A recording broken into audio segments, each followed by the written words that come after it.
मुझे हमें घर छोड़ के जाना होगा? नहीं भैया, ये घर हमारा है, हम यहाँ हैं। लेकिन डॉली आंटी ने हमें फिर मारा तो? तुम लोग अभी तक तैयार नहीं हुए? लेट हो रहा है। सामान पैक हो गया? जी हाँ पापा। चलो गुड। जी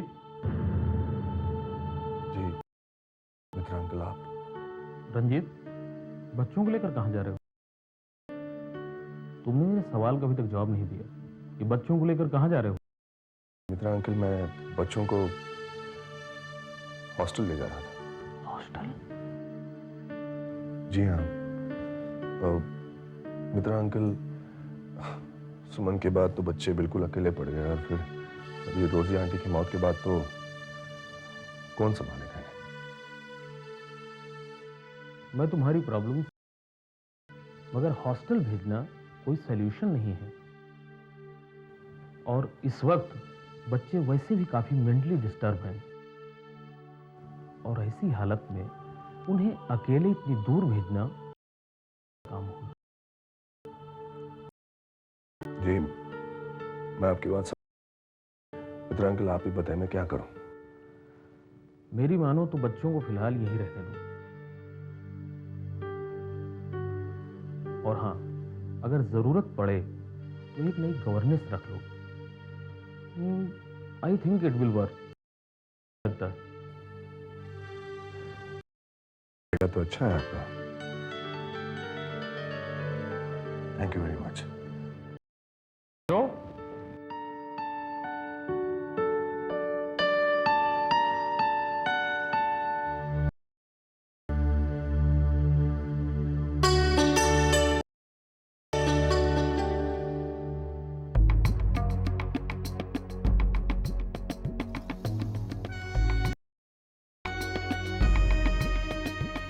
अरे आप अभी तक यहीं हैं? बेटा, मानसी तू आप मुझे नहीं पहचानती है? बेटी, मैं तेरा पापा। अरे सारी रात में यहीं बैठा रहा। मुझे और मेरे घर को तेरी जरूरत है।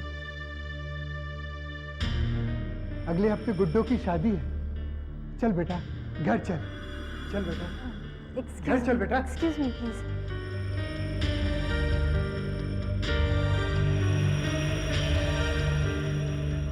सोच क्या रही है सुमन?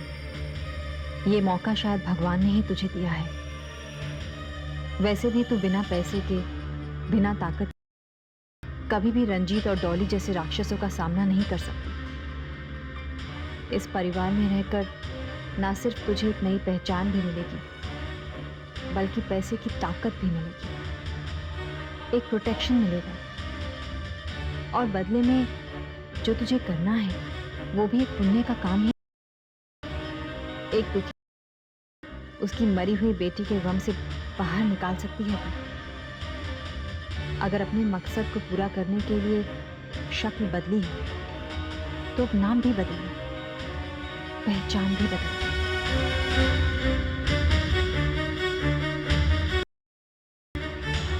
आइए सर।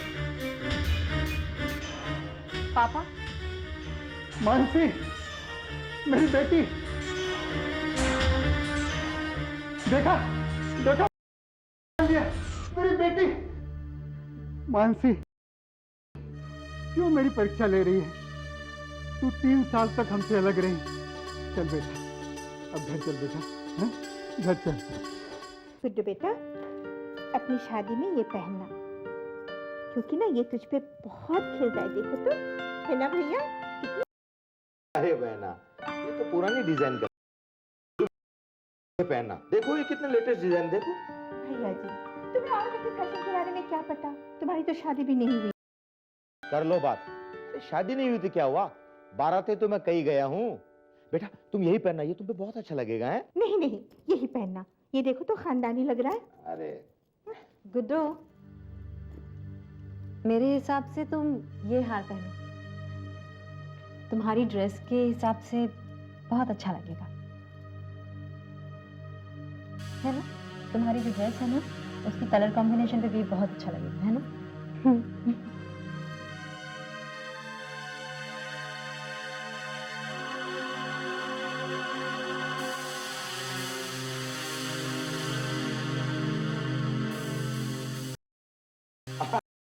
जीजे देखिए कितनी अच्छी लग रही है हमारी बिटिया। अरे मानसी बेटे, तू यहाँ?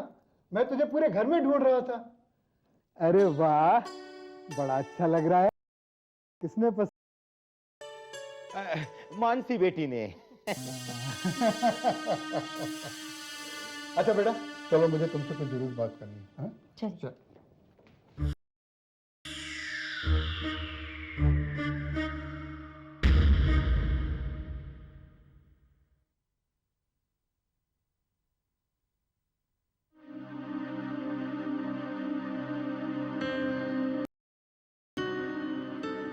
क्या हुआ गुड्डो?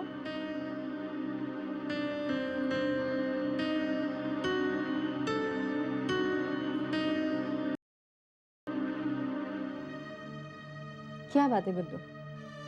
यहाँ ऐसे क्यों खड़ी हो? भाभी, मुझे आपको छोड़कर जाने का बिल्कुल मन नहीं कर रहा। मुझे बहुत फिक्र हो रही है। इसमें फिक्र की क्या बात? मैं समझ गई।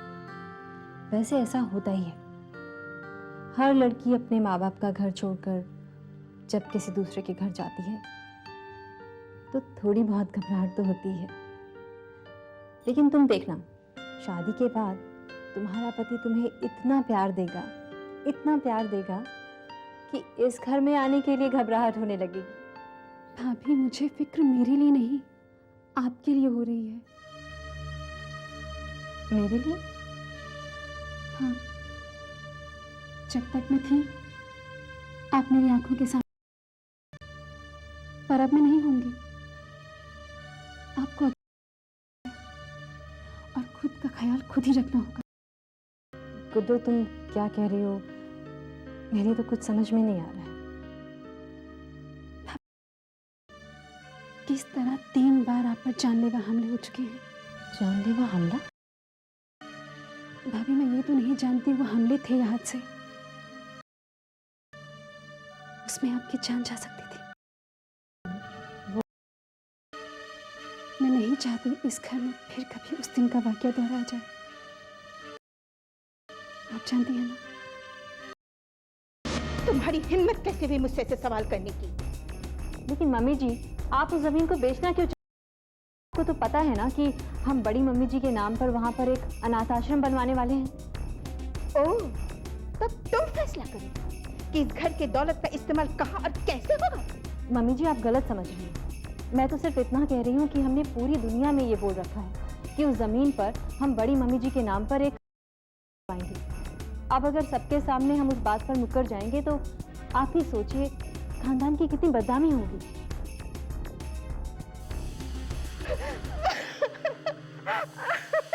मैं तेरे मुझसे ये काम नहीं होगा। मुझसे मम्मा, आप रो रही हैं? क्या बताऊं बेटे, वो जो हमारी पनवेल वाली जमीन है ना, उस जमीन पर तेरे माँ के नाम के अनाथालय बनाने के लिए हमने उसे रखी है। और बहू कहती है कि उस जमीन को बेचकर इसके लिए एक इम्पोर्टेड कार खरीद दो। कैसे कर सकते मम्मी हो? जी, आप क्या कह रही हैं? समझा करो बहू, समझा करो। हम ऐसा नहीं कर सकते। इससे हमारे घर की बदनामी होगी। हमारा खानदान बदनाम हो जाएगा। समझा करो। मम्मी जी, बस कीजिए। आप हद होती है। और आप हैं कि तब से झूठ पे झूठ बोले चली जा रही हैं। मानसी,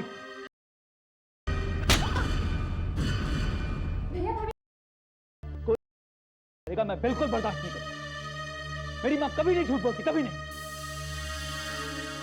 भगवान खुद आकर मुझसे कहे कि उसने झूठ बोला है, मैं नहीं मानूंगा। और तुम समझ गई? तुम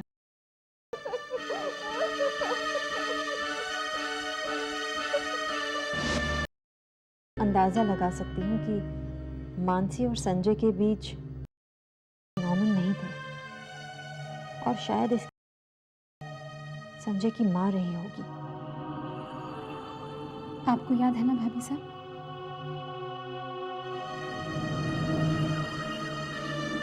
मैं क्या कहूँ इससे? पता नहीं ऐसी कितनी बातें होंगी। मैं कौन कौन सी बातों का जवाब दूंगी? क्या करूँ? सोच रही हैं आप भाभी? आपको याद है ना?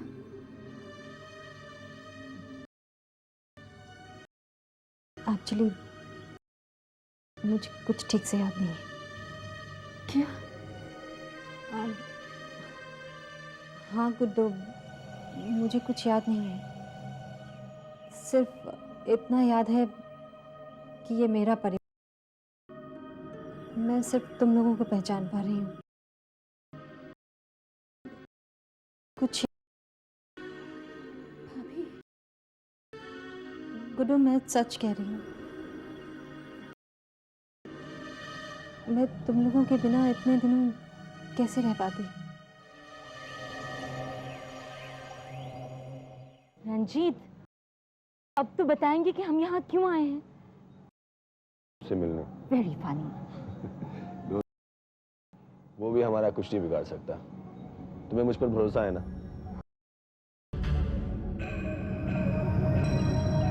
तुम देखती जाओ बस। तो चलो यहाँ से।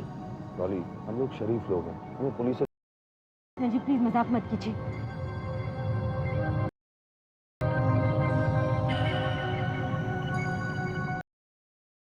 वो पुलिस वाला यहीं आ रहा है। आने में। अरे अगर उसने हमसे पूछ लिया कि इतनी रात को हम यहाँ क्या करें तो क्या जवाब देंगे? हाँ? आप लोग इस वक्त यहाँ क्या कर रहे हैं? जी, आपका इंतजार। Welcome inspector, welcome. हम इन्हीं का इंतजार कर रहे थे। दरअसल ये सबके सामने कानून के साथ होते हैं और अकेले में कानून तोड़ने वालों के साथ। तो इंस्पेक्टर सुनिए कि आपको क्या करना है।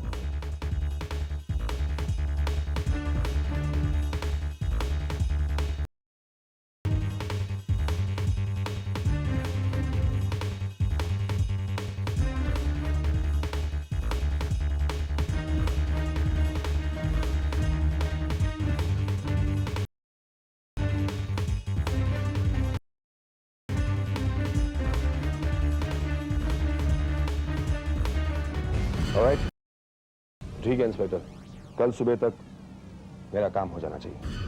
डोंट वरी रंजीत साहब, आपका काम हो जाएगा। Good night. Good night. अरे पता है तू क्या कह रही है? हाँ पापा, मैं सच कह रही हूँ। भाभी को कुछ भी कैसे हो सकता है? अगर उसे कुछ भी याद नहीं है तो वो यहाँ आई कैसे? उन्हें सिर्फ हमारे चेहरे याद हैं, बाकी उन्हें कुछ याद नहीं है। इस घर के बारे में, इस घर के लोगों के बारे में कुछ भी नहीं। ऐसी बातें तो मैंने फिल्मों में देखी है, जिसमें हीरो हीरोइन याददाश्त खोने के बाद में कहते हैं मैं कहाँ, मैं कौन हूँ, मैं यहाँ कैसे आई। ये मजाक करने की बात नहीं है गोवर्धन। तो हमें किसी अच्छे डॉक्टर को दिखाना चाहिए। तुम जाकर फौरन डॉक्टर अस्थाना को फोन लगाओ। जी।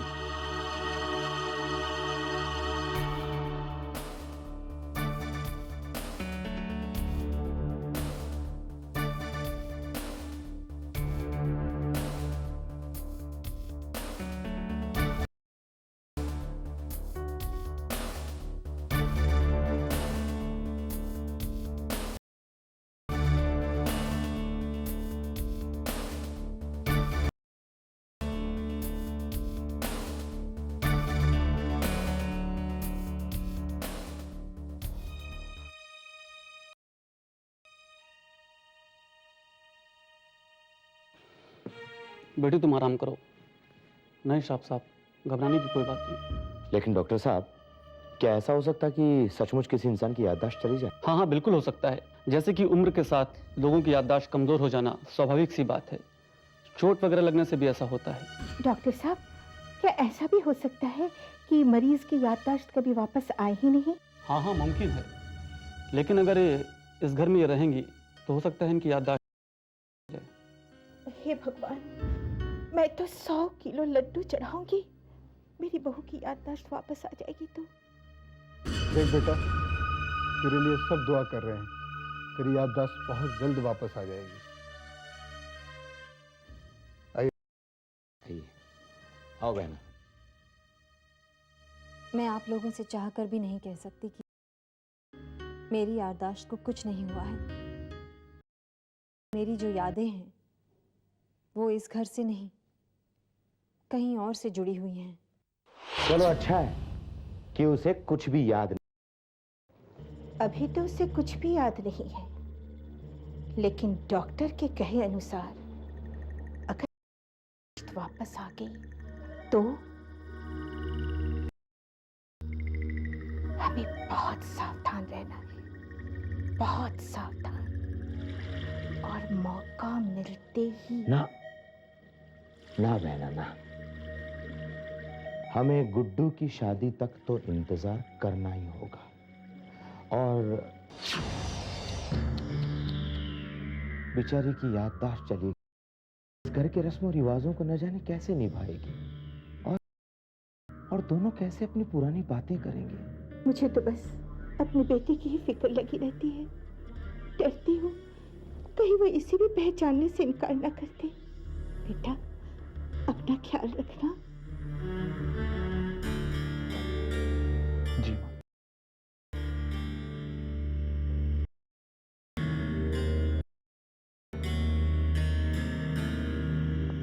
बहना, जब तक ये हुक्म का इक्का हमारे साथ है, हमें घबराने की कोई जरूरत नहीं है।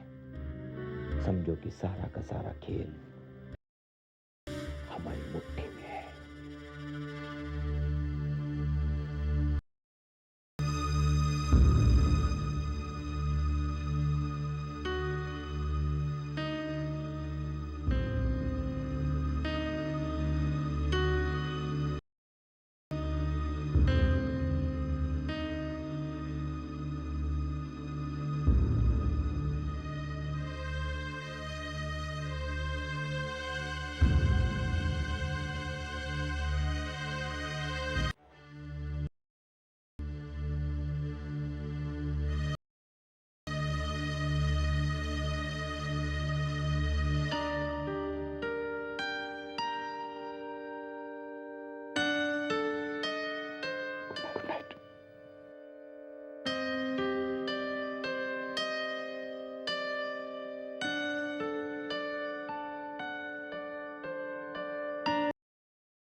डॉली, डॉली देखो मैं तुम्हारे लिए क्या लाया हूँ। डायमंड का नेकलेस। तुम्हें डायमंड्स बहुत पसंद है ना? Stop it Ranjit. मैं कोई बच्ची नहीं हूँ कि मेरे हाथ में खिलौना देके मुझे बहला लोगी। तुमने मुझसे एक वादा किया था रंजीत। वादा? क्या? मित्तल कंस्ट्रक्शंस की मालकिन बनाने का वादा। हाँ डॉली, मुझे याद है, लेकिन मैं क्या करूं, वो मित्रा अंकल बीच में आकर। Stop it! मित्रा मित्रा मित्रा, ये सारी उम्मीदें छोड़ के बैठ जाए। हाँ, नहीं डॉली, सोचना ही पड़ेगा मुझे। एक मिनट। मित्रा, मित्रा अंकल, कहिए। जी अंकल, बिल्कुल। आप चिंता मत कीजिए अंकल। जी।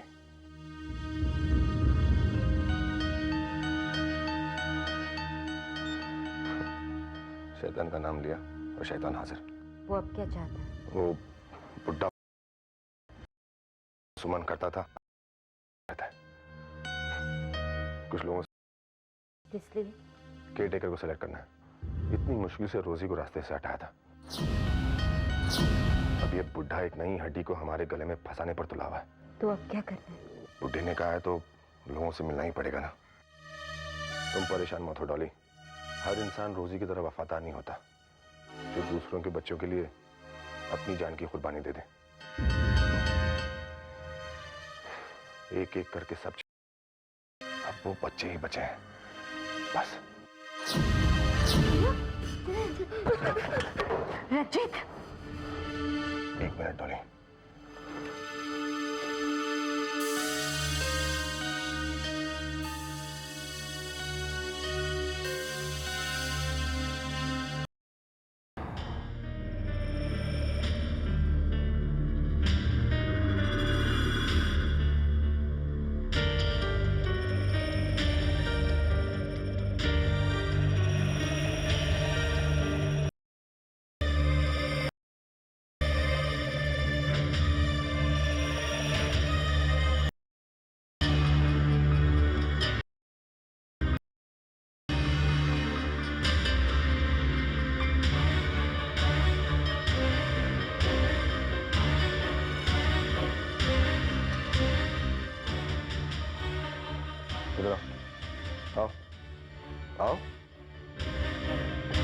बैठो। तुम लोगों को पता नहीं कि इधर उधर ताका झाकी करना बुरी बात है? तुम लोगों को ऐसा नहीं करना चाहिए ना? पापा आप आपसे बात नहीं करना चाहते।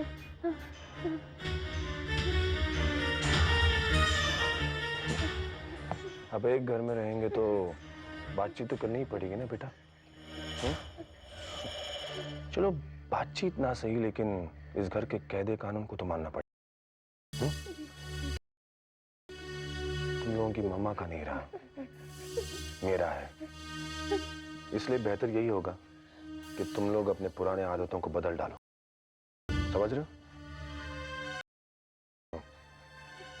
यही कि पापा बदल गए ना? मैं नहीं बदला, मैं तो बदल ही नहीं सकता। दरअसल तुम लोगों ने मुझे पहचानने में गलती की थी। अब पुरानी बातों को दोहरा कर क्या फायदा? Anyway, let's come straight to the point. मैंने तुम लोगों से पहले कहा था कि इस घर के बाहर कभी मत जाना, लेकिन आज से बिना वजह तुम लोग इस कमरे के बाहर भी नहीं जाओगे। नहीं तो क्या? देखो, मैं पहले से ही बहुत परेशान हूँ, मुझे और परेशान मत करो, नहीं तो तुम्हारे पापा को बुरा लग जाएगा। समझ रहे हो ना? मत करो, प्लीज भैया को छोड़ दीजिए। प्लीज, हम आपके सारी बात मानेंगे, हम इस कमरे से बाहर भी नहीं जाएंगे। प्लीज छोड़ दो ना। देखा तुम्हारी बहन कितनी समझदार है। अब अच्छे बच्चों की तरह चुपचाप सो जाओ। Go to sleep.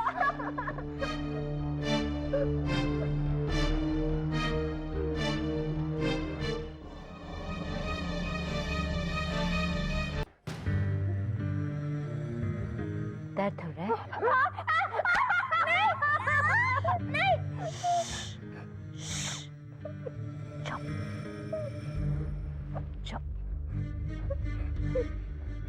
तुम लोग दोनों अच्छे बच्चे हो, और अच्छे बच्चे बड़ों का कहना मानते हैं। अब से तुम दोनों वही करोगे जो हम कहेंगे। तुम समझ रहे हो ना मैं क्या कह रही हूँ? ठीक है, तुम सुन रहे हो? हाँ?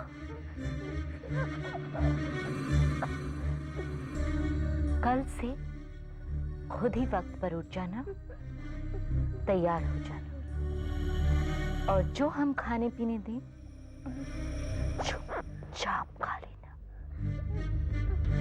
समझे? वरना पापा को बुरा लगेगा, और जब पापा को बुरा लगता है तो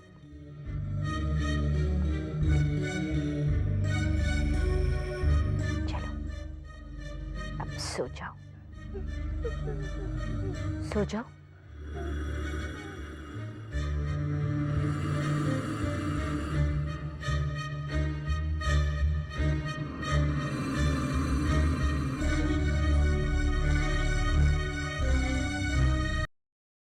आपके बायोडाटा से साफ मालूम पड़ता है कि आप 3 महीने से ज्यादा कहीं टिक।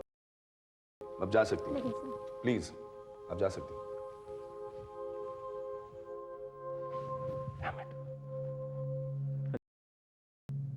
अरे इस तरह से दो। मैं अपने बच्चों को लेकर बहुत पॉजिटिव हूँ, मैं उन्हें किसी इस तरह के केयरटेकर के हवाले नहीं कर सकता। इससे बेहतर ये होगा कि मैं खुद अपने काम से कुछ वक्त निकाल के उनका ख्याल रखा करूँ। रफीक तुम देखिए अंकल, आपने कहा कि रोजी की जगह किसी दूसरे केयरटेकर को रखें, मैंने आपकी बात मान ली, लेकिन मैं अपने बच्चों को किसी अरे गरे के हवाले तो नहीं कर सकता ना। रणधीर, एक हुआ है, कम से कम उससे तो मिल लो। अंकल देखिए, कोई फायदा नहीं है सर जी।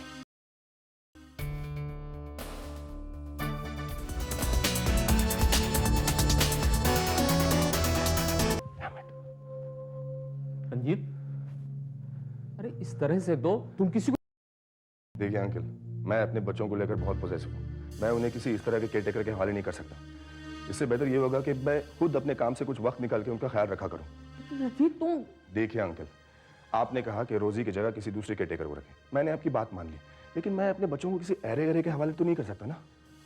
रणधीर, एक लास्ट आदमी बचा हुआ है, कम से कम उससे तो मिल लो। अंकल देखिए, कोई फायदा नहीं है, सब जानते होते हैं पैसे।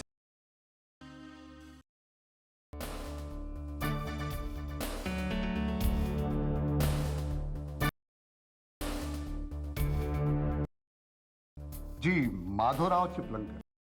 बिल्कुल गवार सा लग रहा है। वैसे अच्छा है, मुझे अपने घर में ज्यादा स्मार्ट केयरटेकर चाहिए भी नहीं। अच्छा ये बताओ कि जी नहीं रुकोगे? साहब, जिसके पास जो चीज नहीं होती उस चीज की उसको ज्यादा कदर होती है। हालांकि मेरे बच्चे नहीं हैं, लेकिन मुझे बच्चों से बहुत लगाव है। Well said. अच्छा ये बताओ, तुम्हें तनख्वाह कितनी चाहिए? ये तो यूं ही गुजर गई है। अब जो बची कुची जिंदगी है, इज्जत से 2 रोटी मिल जाए तो यही बहुत होगा।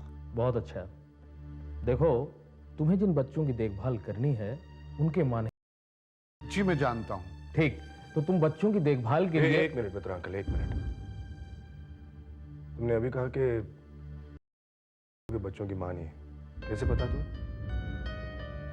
अरे साहब, एक बात बताइए, अगर बच्चों की मां होती तो यहां मेरी क्या जरूरत थी? ये शक्ल से बेवकूफ लग रहा है, मगर है जरूरत से ज्यादा स्मार्ट। और अगर मां होती भी तो वही तो मुझसे सवाल जवाब करती। ठीक है, तो तुम कल से यहाँ काम कर सकते हो। मैं तुम्हें भी बच्चों से मिलवा देता हूँ। संजू, बेटा महक। अंकल, मैं वो जो बचे हुए लोग हैं उनसे भी मिल लेते हैं। लेकिन अभी तो थोड़ी देर पहले तुम कह रहे थे कि तुम्हें किसी और से नहीं मिलना है। आखिरी आदमी बचा है, इज द राइट पर्सन। जी अंकल, वो क्या है? क्या हुआ अंकल, आपने हमें बुलाया? हाँ बच्चों, ये तुम्हारे माधव काका है।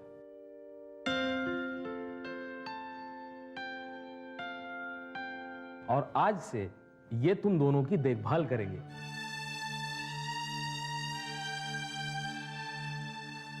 मां भवानी तुम्हारा कल्याण करे, सारे कष्ट मुझे दे दे। साहब, आप लोगों का बहुत बहुत धन्यवाद। आप मेरे पे कितना बड़ा एहसान किया है। ठीक है माधव काका, तुम जाओ और मान ले आओ।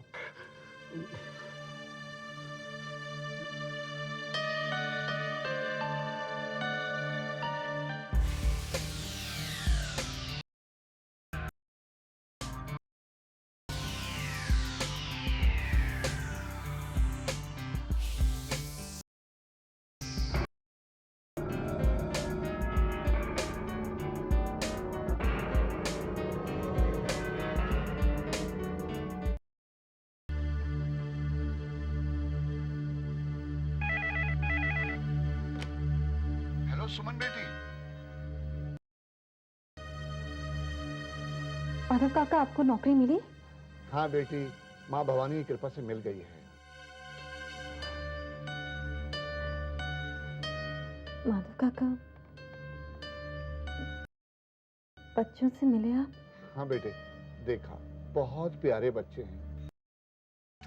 बस तुम्हारे ना होने की वजह से बेचारे मुरझा से गए हैं। काका,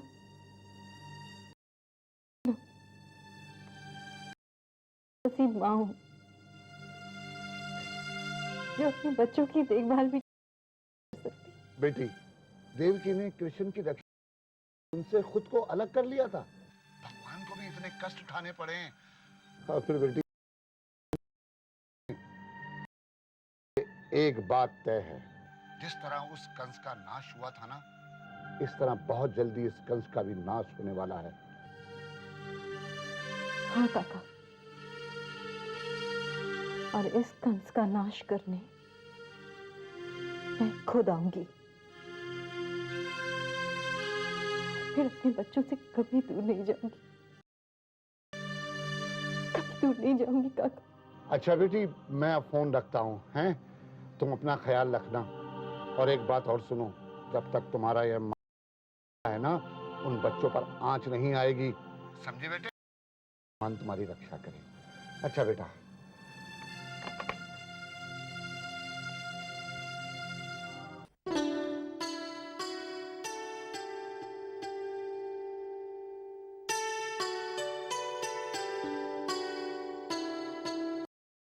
बहुत भाभी हुई थी तो ज्यादा खूबसूरत लग रही थी। भाभी, मुझे आपको छोड़ के जाने का बिल्कुल मन नहीं कर रहा। हाँ गुड्डू। भाभी, आपको याद है जब आपकी शादी हुई थी तो आप चुप थी और भैया फूट फूट के रो रहे थे।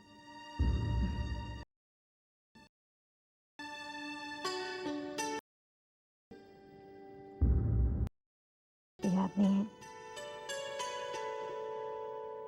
कुछ भी नहीं। नहीं।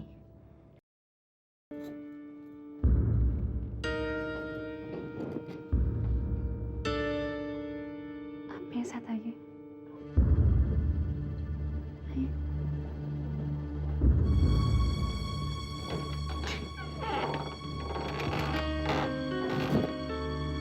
साड़ी याद है आपको?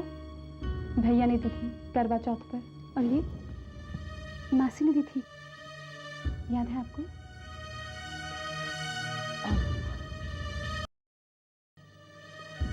मुझे कुछ भी याद नहीं है।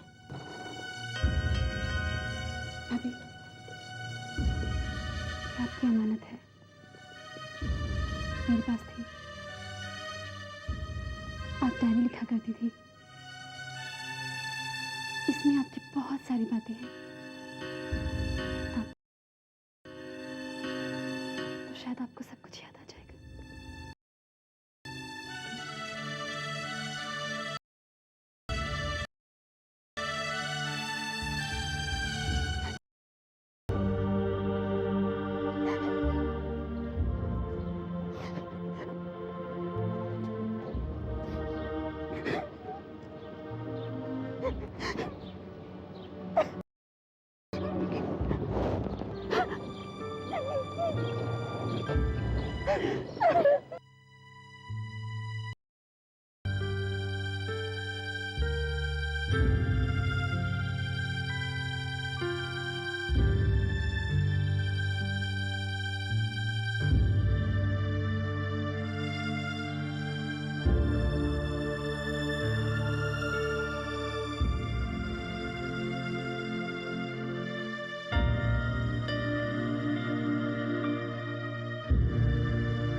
लो, हो गई गुड्डू की विदाई। अब हमारे सारे बंधन खुल गए हैं। तो फिर क्या, खुशियां मना ली, अब वक्त है गम मनाने का। और वो कहते हैं ना, कभी खुशी कभी गम, कुछ भी बदलेंगे ना हम। बस मौका मिलते ही। मानसी की डायरी। चेहरे को अपनाते समय मैंने कभी नहीं सोचा था कि उसका एक परिवार होगा, उसकी जिंदगी में कोई पर अब जब मैंने मानसी के चेहरे को अपनाया है तो मुझे उसका हमराज भी बनना होगा। तभी मैं मानसी के किरदार को अच्छी तरह से निभा पाऊंगी। मुझे क्या करना चाहिए और क्या नहीं, शायद मैं इस डायरी से जान पाऊंगी। मुझे माफ करना मानसी, मैं आज तुम्हारे जिंदगी के पन्नों को पलटने जा रही हूँ।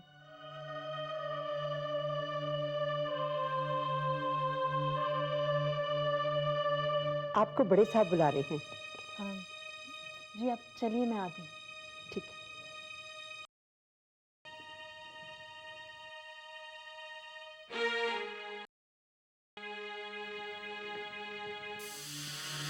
बस इंतजार की घड़ी और मानसी की तकलीफें, बहुत सहा हमने तुम्हें। बात बात में अपनी राय देना है, हर चीज में बढ़ चढ़कर हिस्सा लेना, और ऊपर से जीजा जी कहते हैं मानसी के आने से घर स्वर्ग जैसा हो गया है। हमें स्वर्गवासी होने का कोई शौक नहीं है। स्वर्गवासी तो अब मानसी हो। उसके नाम क्या है? संभल भाई, तुम भी संभल जा। उसके नाम के आगे लगेगा मानसी।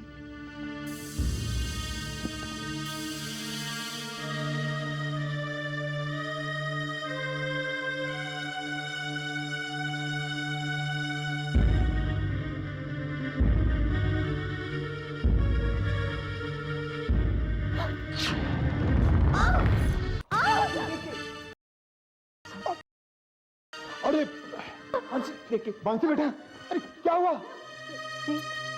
वो पैर फिसल गया। हाँ बेटा, नहीं मामा जी, मैं ठीक हूँ। अरे बेटा मानसी को कमरे तक छोड़ दो। अरे मैंने कहा ना बेटा, मानसी को कमरे तक छोड़ दो। चलो।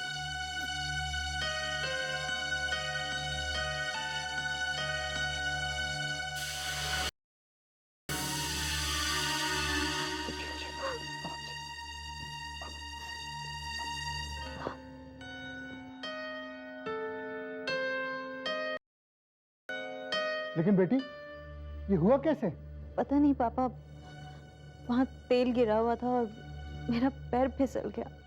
तेल किसने गिराया? किसने गिराया होगा? यही सबका काम होगा, बेहोश होकर काम करती है। जी मैं तो तो गलती करती है तो उसे जुबान चलाती है। खबरदार जब कुछ कहा। नहीं नहीं, उन्हें मत डांटिए, हो जाता। मगर वो क्यों नहीं होता जो हम चाहते हैं। अच्छा बेटी, तुम आराम करो।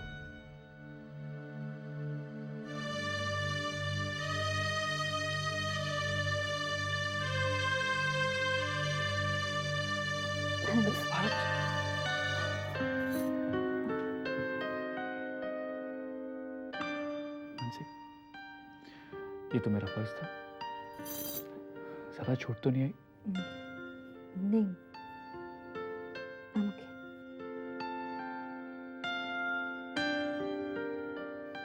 आप मुझे ऐसे क्यों देख रहे हैं?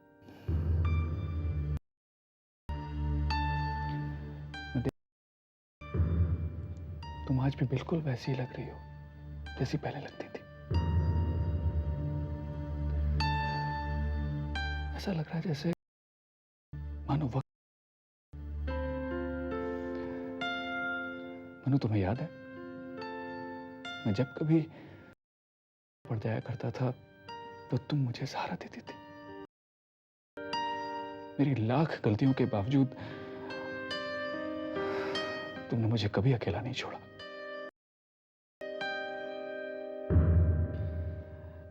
गुड्डू के जाने के बाद मैं बहुत अकेला पड़ गया हूं, बहुत अकेला हो गया। देखिए, मुझे कुछ याद नहीं आ रहा है। I'm sorry.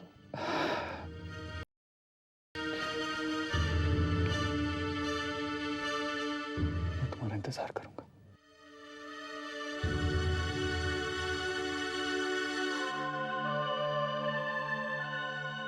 मैं नहीं जानती संजय, तुम्हारे और मानसी के बीच के रिश्ते कैसे थे, पर तुम्हारी बातों से यही एहसास कि तुम उसे बहुत प्यार करते हो। पर काश मैं तुमसे कह सकती कि तुम्हारा ये इंतज़ार अब कभी खत्म नहीं होगा, क्योंकि मैं तुम्हारी मानसी नहीं हूँ। तुम्हारी मानसी मर चुकी है।